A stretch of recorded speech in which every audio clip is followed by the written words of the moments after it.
أعوذ بالله السميع العليم من الشيطان الرجيم من همزه ونفخه ونفثه بسم الله الرحمن الرحيم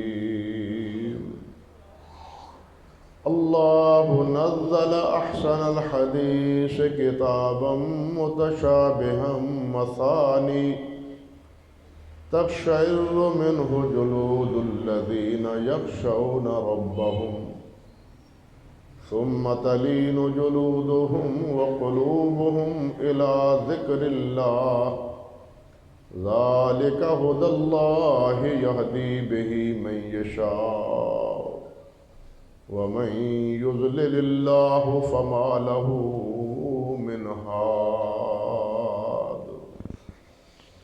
سبحان ربك رب العزة عما يصفون وسلام على المرسلين والحمد لله رب العالمين۔ محترم و معزز سامعین کرام، عزت مآب میری بہنوں اور بیٹیوں، اس آیت مبارکہ میں قرآن مجید کی اثر پذیری اور قرآن مجید کے اوصاف جو بیان ہوئے ہیں ان کا تذکرہ گزشتہ خطبے میں بھی آپ سے کر رہا تھا۔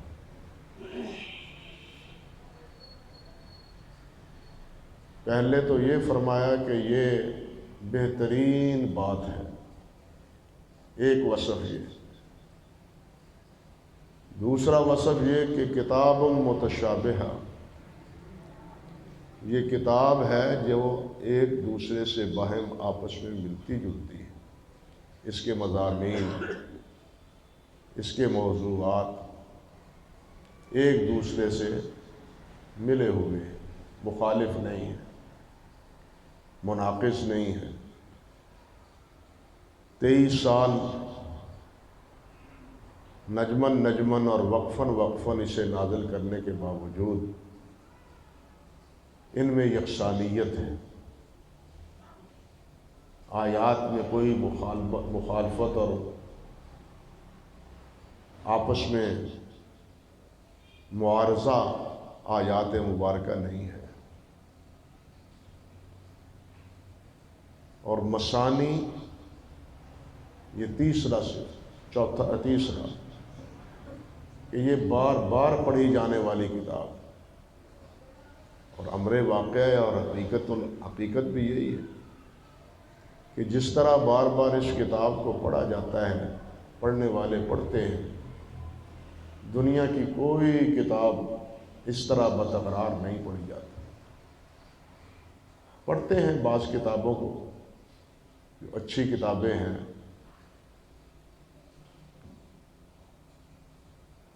کئی بار پڑھتے ہیں ان کو، لیکن قرآن مجید کا دہرایا جانا اور اس کا بتکرار پڑھنا یہ کوئی شمار قطار کی بات نہیں کہ میں نے یہ 40 مرتبہ پڑھ لیا، 50 مرتبہ پڑھ لیا۔ کتابوں میں آتا ہے، امام شافعی رحمۃ اللہ علیہ کا الرسالہ ہے، اصول فقہ کا، کہتے ہیں غالباً امام ربیع ہیں کہ میں نے اس کو 50 مرتبہ پڑھا ہے۔ مشکل کتاب ہے، 50 مرتبہ پڑھا ہے، پھر اس کو سمجھا ہے۔ حضرت امام بخاری رحمۃ اللہ علیہ کی الجامع الصحیح ہے، امام ابن عطیہ کے بارے میں آتا ہے کہ انہوں نے 700 مرتبہ صحیح بخاری کو پڑھا ہے۔ یعنی اس طرح کتابوں کا شمار بعض کتابوں میں ذکر موجود ہے، لیکن قرآن مجید کے حوالے سے یہ نہیں کہ فلاں نے اتنے بار پڑھا، وہاں تحدید نہیں ہے۔ وہاں تو پڑھنے والے ختم کرنے کے متصل بعد اس کو دوبارہ شروع کر لیتے ہیں، اور یہ ہے مثانی کہ بار بار یہ قرآن پڑھا جا رہا ہے۔ اللہ اکبر کبیر۔ اور اس کی صداقت، جب سے قرآن مجید اللہ سبحانہ و تعالیٰ نے نازل فرمایا ہے اس وقت سے لے کے اب تک ایک حقیقت واقعی ہے۔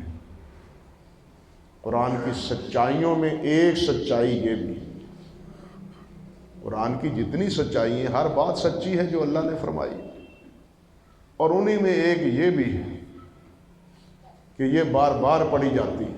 اللہ اکبر کبیر۔ فرمایا تقشعر منہ جلود الذین یخشون ربہم۔ چوتھا وصف اس کا اللہ نے یہ بیان فرمایا جو گزشتہ خطبے میں ذکر کر رہا تھا، کہ جو اپنے رب سے ڈرتے ہیں ان کے دل میں اللہ کی خشیت ہے، اللہ کی عظمت ہے، اللہ کی کبریائی ہے، ان کی رونگٹے کھڑے ہو جاتے ہیں۔ یہ قرآن مجید سن کے ان کے رونگٹے کھڑے ہو جاتے ہیں۔ لیکن کن کے؟ الذین یخشون ربہم، جو اپنے رب کی کبریائی سے خوف زدہ ہے، اللہ کی عظمت، اللہ کی بڑائی، اللہ کی قدرت کاملہ، اس کو محسوس کر کے، جان کے، دیکھ کے کہ اللہ اتنی قدرت اور اتنی طاقت کا مالک ہے، اتنے اختیارات کا مالک ہے۔ آپ دیکھیں اللہ تعالیٰ نے فرمایا ایک چھوٹی سی بات، اس حوالے سے بہت سی باتیں کہنے کی گنجائش، کہ لا یسأل عما یفعل وہم یسألون۔ اللہ اکبر۔ وہ عظیم ہے، وہ کبیر ہے، اللہ عظیم ہے، اللہ کبیر ہے۔ اس کی عظمت اور اس کے بڑائی کا ایک پہلو یہ ہے کہ اس سے کوئی سوال نہیں کر سکتا، اس سے کوئی پوچھ نہیں سکتا کہ آپ نے یہ کیوں کیا، یا اللہ یہ فیصلہ کیوں ہے، ایسا کیوں ہے۔ کوئی اللہ رب العزت سے یہ سوال کرنے کی اپنے اندر جرأت نہیں پاتا۔ وَهُمْ يُسْأَلُونَ، ان سے پوچھا جائے گا۔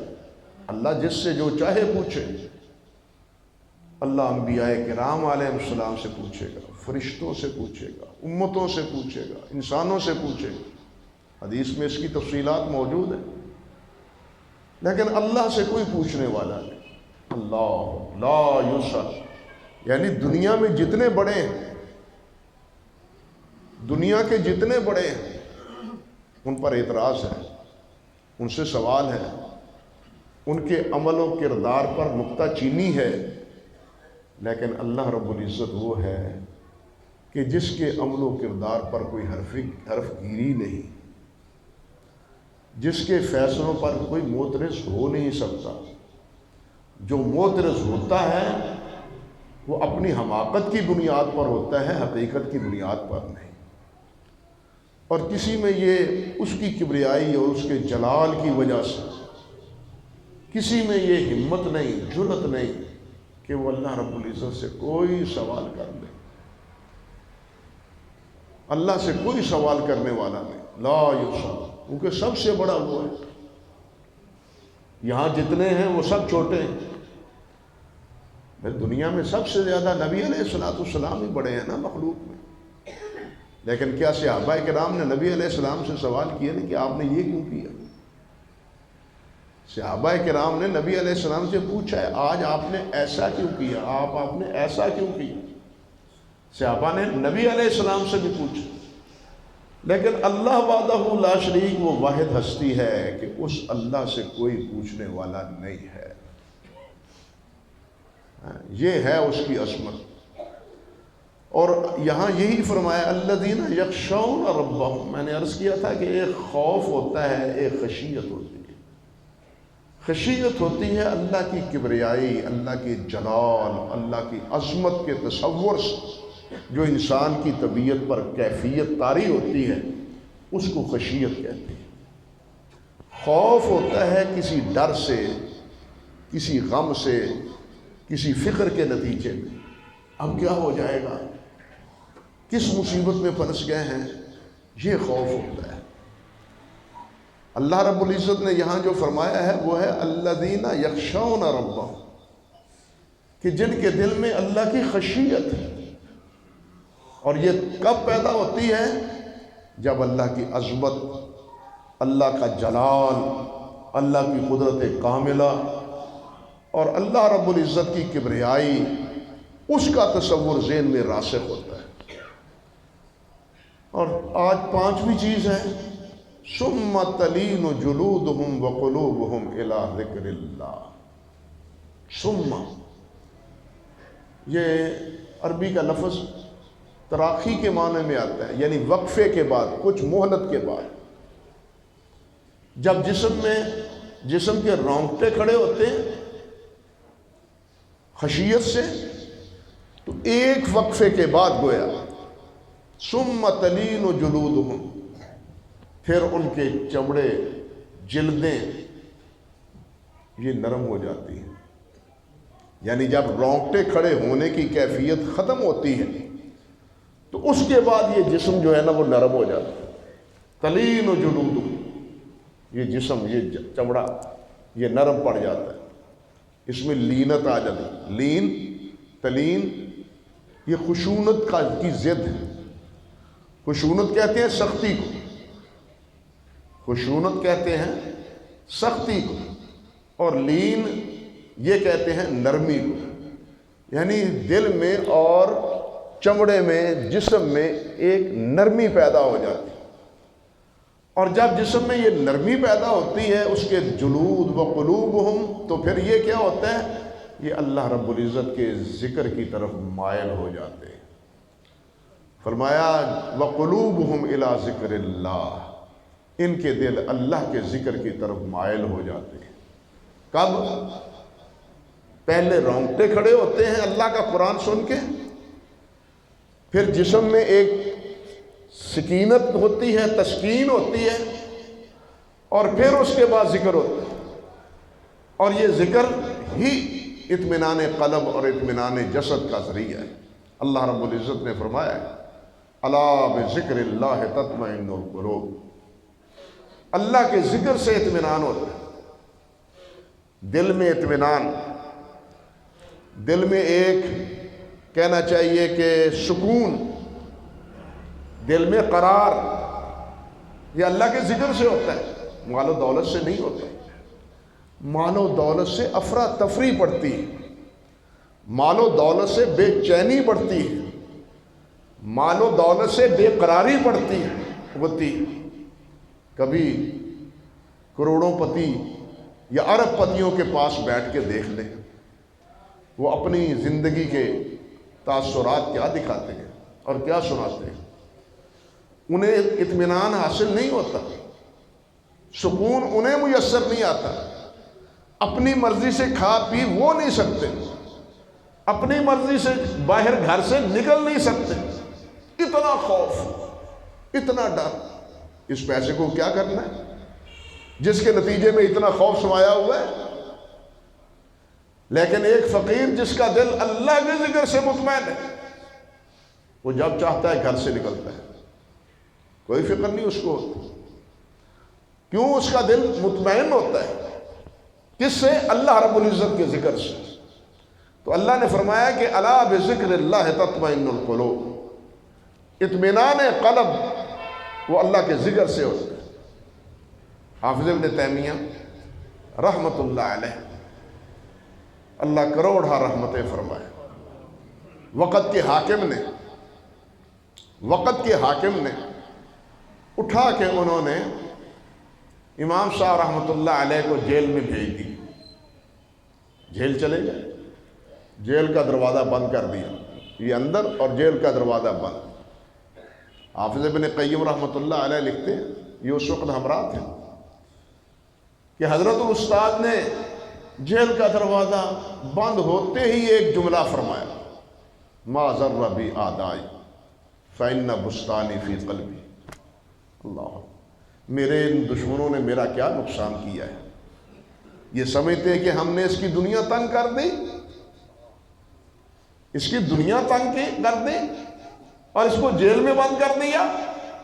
فرماتے ہیں نہیں، غلط سمجھتے ہیں۔ فَإِنَّ بُسْتَانِي فِي قَلْبِي، میرا باغ میرے دل میں، میرا باغیچہ، میرا باغ دل کا وہ دل میں ہے، اور میرا دل مطمئن ہے۔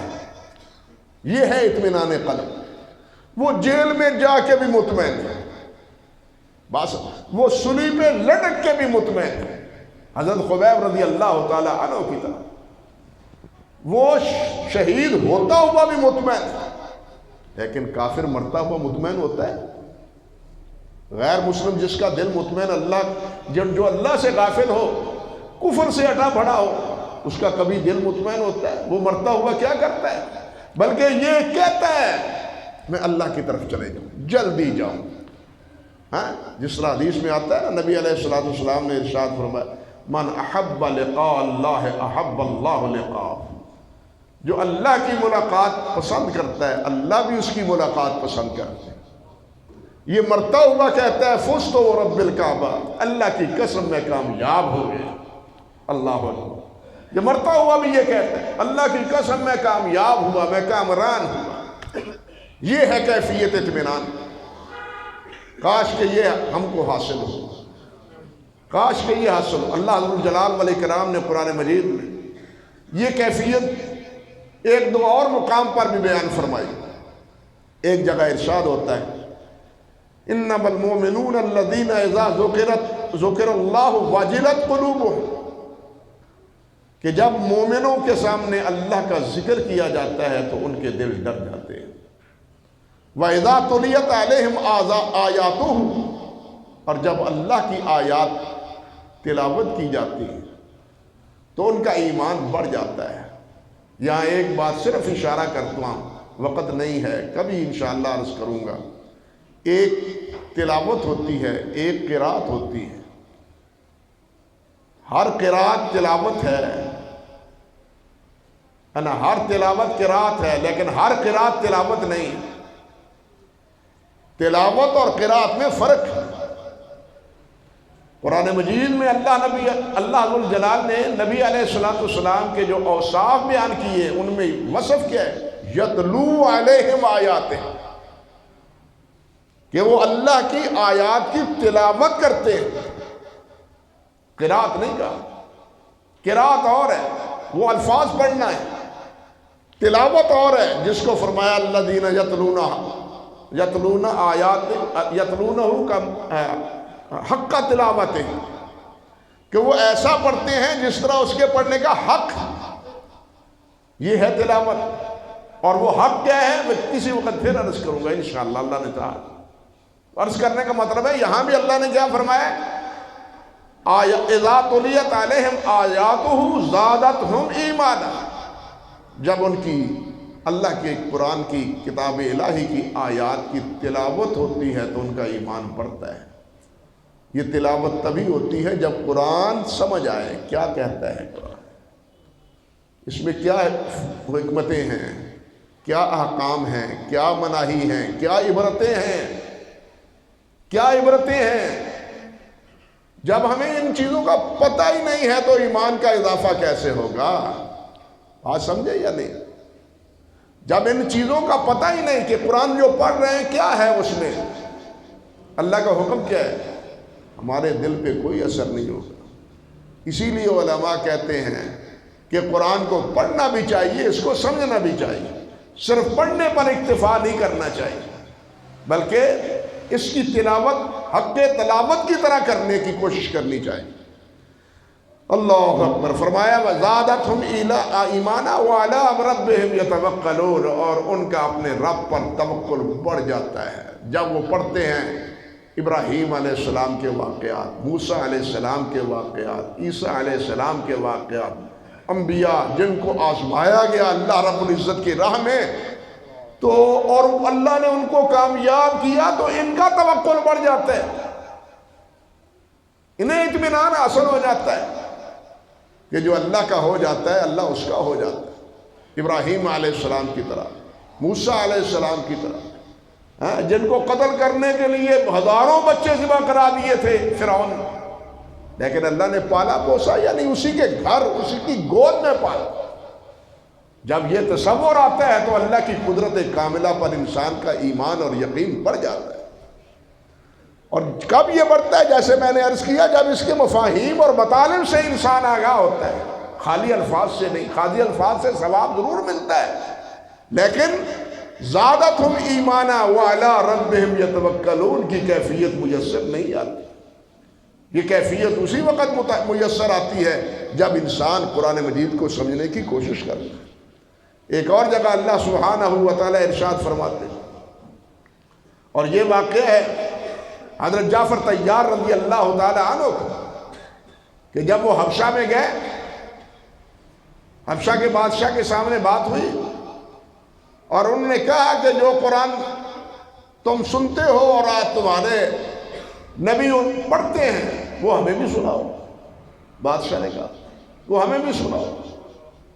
عیسائی دربار میں بیٹھے ہیں، حبشہ کا بادشاہ وہ بھی اپنے منبر پر بیٹھا ہوا ہے، اور حضرت جعفر رضی اللہ تعالی عنہ نے سورۃ مریم کی آیات تلاوت، سورۃ مریم پڑھی، اس کا کچھ حصہ تلاوت کیا۔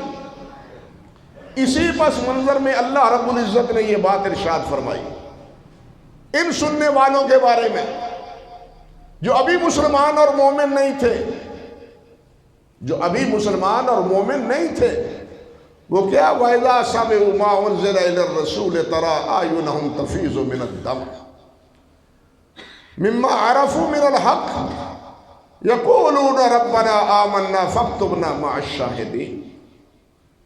انہوں نے جب جعفر طیار رضی اللہ تعالی عنہ کی زبان سے، عربی تو جانتے ہی تھے، عربی زبان سے تو آگاہ تھے کہ کیا پڑھا جا رہا ہے، جب انہوں نے حضرت عیسیٰ علیہ السلام، حضرت مریم صدیقہ علیہ السلام کے بارے میں ساری یہ آیات سورۃ مریم میں جو بیان ہوئی ہیں پڑھی، تو پھر کیا ہے؟ اللہ فرماتے ہیں تَرَىٰ أَعْيُنَهُمْ تَفِيضُ مِنَ الدَّمْعِ، تو ان کی آنکھیں بہہ پڑیں، رونے لگے، رونے لگے۔ اور فرمایا مما عرفوا من الحق، انہوں نے پہچان لیا کہ حق بات یہی ہے، جو ہم پادریوں نے بتلایا ہے وہ حق نہیں ہے۔ قرآن نے عیسیٰ علیہ السلام کی عظمت بیان کی ہے۔ یہودیوں نے تو عیسیٰ علیہ السلام کو معاذ اللہ مجرم بنا دیا تھا، انہوں نے ولد الزنا کہہ دیا تھا، معاذ اللہ ثم استغفر اللہ۔ انجیل میں آپ بھی بیان ہے کہ وہ آئے گا تو میری عظمت بیان کرے گا۔ اللہ اکبر۔ انجیل کے آج بھی الفاظ انجیل محرف میں موجود ہیں کہ وہ آئے گا تو میری عظمت بیان کرے گا۔ یہ عظمت سب سے پہلے عیسیٰ علیہ السلام کے بعد بیان کی ہے تو حضرت محمد رسول اللہ نے کی ہے، اور قرآن مجید میں بھی کی۔ اللہ اکبر کبیرہ۔ اور اسی حقیقت کو سمجھ کے ان کا حق تو یہ ہے، وہ حق نہیں جو ہمیں بتلایا جاتا ہے۔ وہ بول اٹھے ربنا آمنا فاکتبنا مع الشاہدین، اللہ ہم نے مان لیا، ہم ایمان لے آئے، اللہ گواہی دینے والوں میں ہمیں بھی شمار کر لیں۔ یہ ہم بھی گواہی دیتے ہیں نا، اشہد ان لا الہ الا اللہ واشہد ان محمدا عبدہ ورسولہ، یہ گواہی، اور یہ گواہی پوری خلق دے رہی ہے، پوری مخلوق دے رہی ہے۔ زمین و آسمان، اس کے مابین جتنی چیزیں ہیں، یہ سب اللہ ذوالجلال کی عظمت کی گواہی دے رہی ہے، اور اسی گواہی میں بندہ مومن کی گواہی شامل ہوتی ہے، تاکہ یہ پوری مخلوق میں جو اللہ کی گواہی دی جا رہی ہے، اللہ کی کبریائی اور اللہ رب العزت کی عظمت کی، میں بھی اس میں شریک ہوتا ہوں۔ مگر میں شعوری طور پر شریک ہوتا ہوں، وہ غیر شعوری طور پر ہے۔ اپنا اپنا شعور اللہ تعالیٰ نے ہر ایک کو دیا ہے، شعور کا دائرہ مختلف ہے لیکن شعور ضرور ہے۔ حتیٰ کہ آپ تو سائنس نے بھی تسلیم کر لیا ہے کہ یہ پتے درخت، یہ بھی ان میں بھی ایک حص ہے، اور یہ بھی پہچانتے ہیں، اور یہ بھی جو ہے نا متاثر ہوتے ہیں۔ ہم تو سائنس نے بھی تسلیم کر لی ہے۔ اللہ اکبر کبیرہ۔ حافظ ابن کثیر رحمۃ اللہ علیہ انہوں نے اسی آیت کے تحت لکھا ہے، دیکھو جو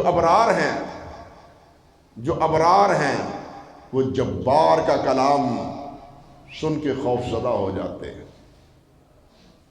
جملہ لکھا ہے انہوں نے کہ جو ابرار ہیں وہ جبار کا کلام سن کے لرز اٹھتے ہیں، کانپ اٹھتے ہیں، لیکن جو کفار اور فساق ہیں وہ پہلے تو قرآن سنتے ہی نہیں، اگر سنے بھی تو اس کو پلے نہیں باندھتے، جیسے سنا ہی نہیں۔ قرآن مجید نے کہا ہے یہ ایسے سنتے ہیں جیسے سنا ہی نہیں، فَهُمْ لَا يَسْمَعُونَ، یہ سن کر بھی نہیں سنتے، یہ سن کر بھی نہیں سنتے۔ فرمایا جو مومن ہے، ایمان والا ہے، جو جبار کی عظمت سے آگاہ ہے، اس کا دل کہاں اٹھتا ہے، وہ متاثر ہوتا ہے، اس کے دل میں لینت پیدا ہوتی ہے۔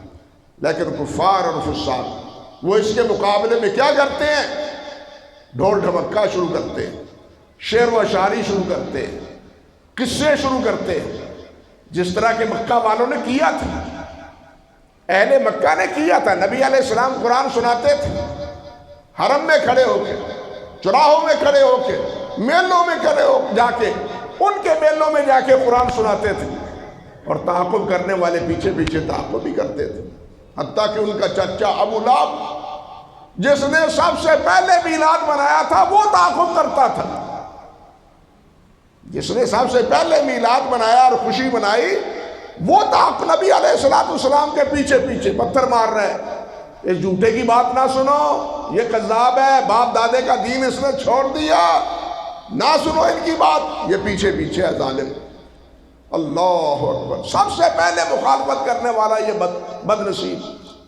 جب نبی علیہ السلام نے فرمایا نا قولوا لا الہ الا اللہ، تو اس نے سب سے پہلے کہا تھا تبت لک یا محمد لہذا دعوتنا، تیرا ہاتھ ٹوٹ جائے اس لیے تم نے یہاں ہمیں بلایا تھا کہ ایک اللہ کی عبادت کرو تم۔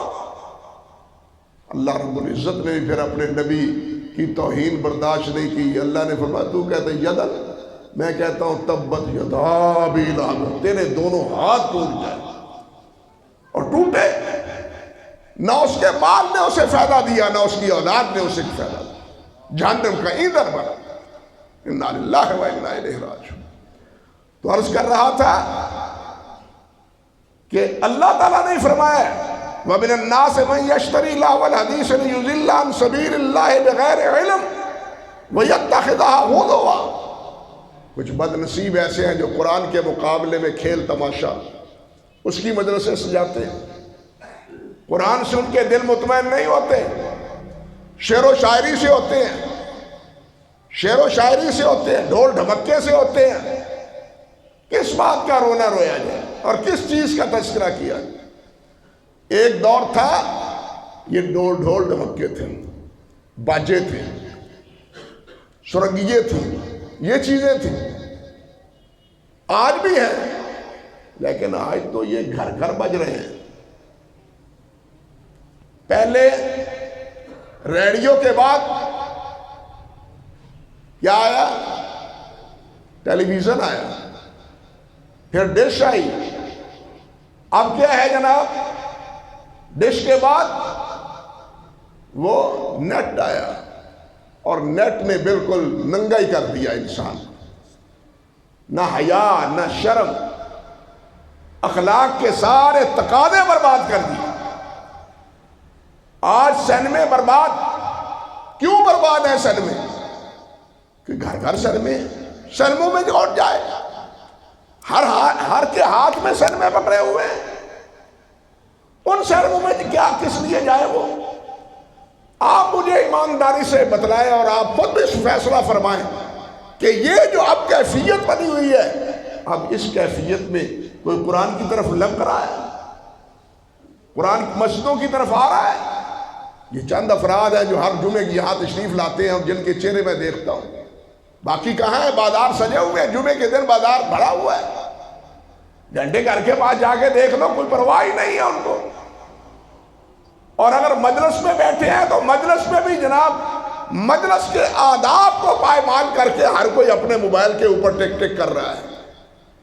کیفیت ہے یا نہیں؟ اب یہ اس سے بھی زیادہ خطرناک اور خوفناک، جس سے ہمارے اخلاق بگڑے، ہماری تعلیمات بگڑی، ہمارا امر و کردار بدلا، بلکہ مجلسی آداب پائمال ہوئے لیکن ہمیں اس کی کوئی فکر نہیں ہے. بھائیو، اس کی فکر کریں، اپنے بچوں کی فکر کریں، ان کو سمجھائیں، ان کی صحتیں برباد نہ کریں، ان کی تعلیم برباد نہ، ان کے اخلاق برباد نہ کریں، ان کی نگرانی کریں، ان کی نگرانی کریں. نہیں کریں گے تو اس کا خمیازہ پھر آگے بھگتنا پڑے گا. عرض کرنے کا مقصد یہ تھا، اس وقت یہ تھا. اور آج یہ کھیل تماشے تو ایک ایک ہاتھ میں پکڑے ہوئے ہیں. وہاں تو مجلسیں سجتی تھی، اب ہر آدمی اپنی مجلس ہی سجا کے بیٹھا ہے. ہر آدمی اس کے ذریعے اپنی مجلس سجا کے بیٹھا ہے کہ اس کو کسی کی کوئی پرواہ نہیں. ہمارے اخلاق کا دیوالیہ یہاں تک نکل چکا ہے. دین سے دوری ہماری، مساجد سے محرومی ہماری، اس کی کیفیت یہاں تک پہنچ چکی ہے.